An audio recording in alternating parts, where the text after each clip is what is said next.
take this from me when I say this, that the players that you think should be invited into the Black Stars, they're not rich.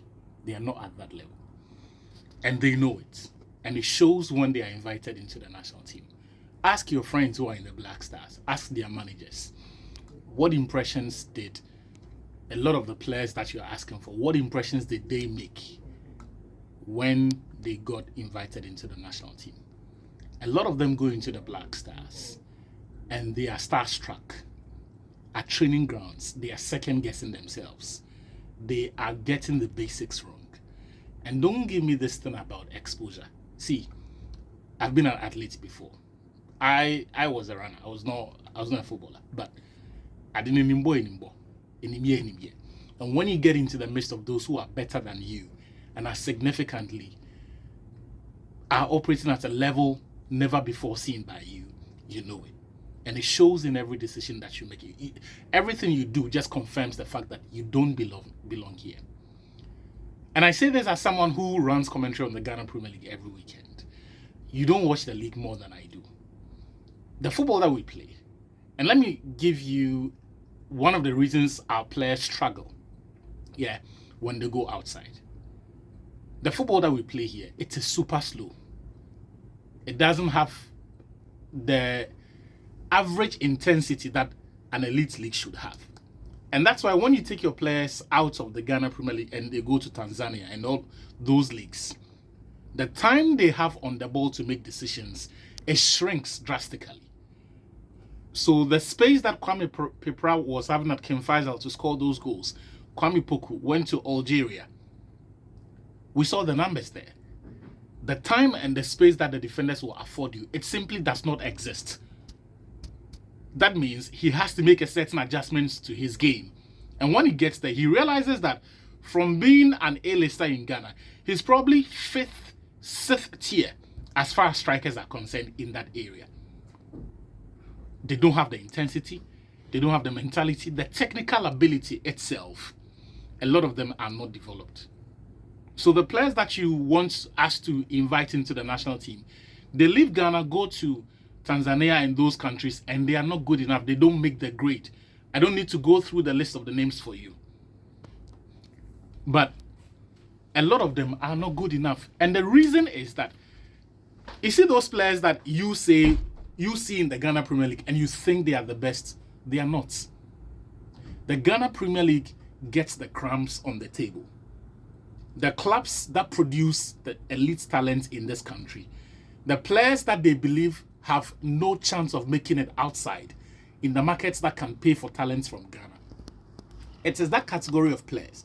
The ones that even Azerbaijan, Tajikistan, Thailand, the ones that those football leagues will reject. Then the club comes to the realization that, Charlie, ask for this guy, Emfa. So they will take some 30,000, 50,000, 100,000 from a Ghana Premier League club and they will sell that player to the Ghana Premier League. So when you watch the Ghana Premier League, you are not watching the best of Ghana football. Ask yourself, how many of the current players in the Black Stars played in the Ghana Premier League? How many of them? Prince Edu Kwabna and who else? Your Black Starlets players don't play in the Ghana Premier League. Your Black Satellites, your Olympic team, the Black Meteors, they don't play in the Ghana Premier League. The people who have the eye, the people who actually know football, they don't work in the Ghana Premier League. And that is an uncomfortable conversation people need to be confronted with. Right from the owners who run football the right way to the scouts who can identify elite talent, to the coaches who can develop them to a certain level that Europe can take them and polish them. All of those people don't work in the Ghana Premier League. The talent itself is not in the Ghana Premier League. So when you watch all of these Black Stars boys, they were spotted in Ghana, but they were not spotted in the Ghana Premier League. They were not spotted in Division 1. A lot of them, your third division, your Colts teams, secondary school football, that is where the scouts spotted them at. So Eurafrica will organize some mini tournaments for players who are not listed anywhere with any club. Scouts will come down here and then they will sign them. So when you say a quota system for players in Ghana, be specific. And I think a lot of the people who say that argue from a position of ignorance. That's just what it is, because you cannot know the Olivares and the top scouts and agents from this country. You cannot know where they pick their players from. Look beyond that quality and come and say that I nearly use an expression I'm not supposed to use, but come and say that the one area where the dumping sites for the west of the lot for players who have gone past their sell-by dates as far as the relevant football markets in the world are concerned, and then you say that is where we should be going for players to fill the apex football institution in this country. Are we serious? The final point I'm going to say on this is this. Lawrence, I don't know if you've noticed, but yesterday there were some attempts to sneak the money conversation into it and say that, we should consider a quota system, especially for the World Cup, as a means of putting some money into the league.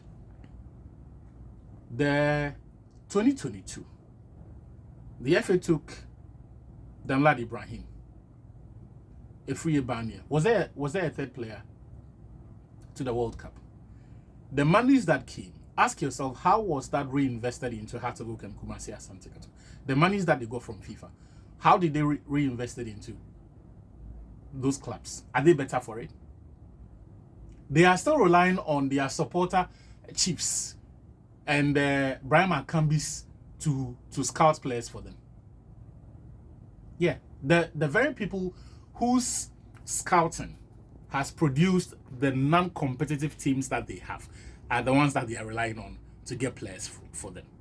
This year, just this year, the government of Ghana has given each of these clubs 1 million Ghana cedis. Lawrence, you follow the league.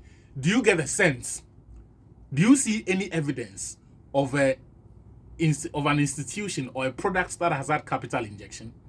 Just this year, 11 Wonders, former Legon Cities, their head coach came to tell us next door Asempa that they don't have money to pay their players, they don't have money to hold camp and all of that.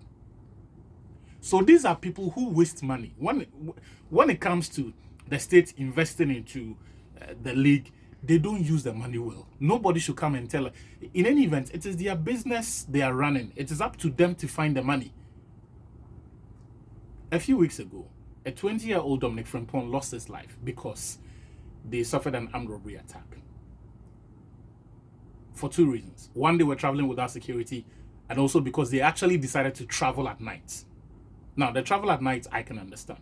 But what does it cost to write to the different regional police commands to get police escort from the Western North region through to Bono? That bit doesn't cost money. You're not asking them to cross regions for them to then ask you for feeding or transportation. No, after the game, you can get one from the Western North Regional Police Command, escort you. When you're about to enter the Bono region, then the police command from there takes over. Basic things that the clubs that you say we should create a quota system for, they cannot do, and it's costing human lives. In the last 7 years, we've had 7 armed robbery cases involving football clubs in Ghana. On the average, that's 1 armed robbery case per season, and yet these people have not changed their ways. If you have any sympathy, it should go to those who run grassroots football clubs, your Division 2, Division 3, your code systems, and that is the area where we need the attention, and not the field systems that we are pretending are football clubs. There still is